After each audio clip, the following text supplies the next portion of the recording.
সময়ের মধ্যে তিস্তায় পানি দিয়ে বাপ বাপ করে চটি শিকার। রংপুরের মানুষ যখন জেগেছে, লালমনিরহাটের মানুষ যখন জেগেছে, গাইবান্ধার মানুষ যখন জেগেছে, কুড়িগ্রামের মানুষ যখন জেগেছে, বাকিটার কথা তো বললাম না, বাকির কথা বললে তো এখনই অক্কা যাবে।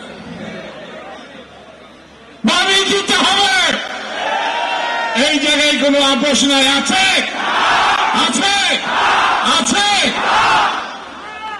আমাদের নেতা জনাব তারেক রহমান কাল বা পরশু আপোষীর নেত্রী বেগম খালেদা জিয়া দেশে আসছে।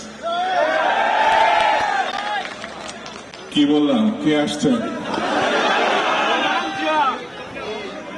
আপোষের নেত্রী, দেশ নেত্রী বেগম খালেদা। আমি বক্তৃতা আজকে করবো না, কারণ মিছিল করবো, আপনাদের বক্তৃতা করবে।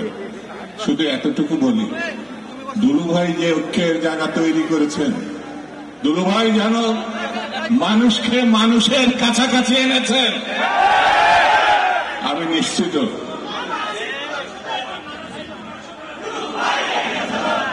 এইভাবে বললে হবে, এইভাবে বললে হবে, দুলু ভাই তুমি এগিয়ে চলো, দুলু ভাই তুমি এগিয়ে চলো। দুলু ভাই, আরে ভয়ের কি এত? দুলু বললে দুদু বুঝায়, দুদু বললে দুলু বুঝায়। আপনারা বলছেন, আমার মনে হচ্ছে আমার নামে আপনারা স্লোগান দিচ্ছেন। বিজয় অনিবার্য, বিজয় বিজয়। এবার একটা ছোট্ট স্লোগান দিয়ে চলে যায়। আমি মির্জা বলবো, আপনি কি বলবেন? আব্বাস, মির্জা।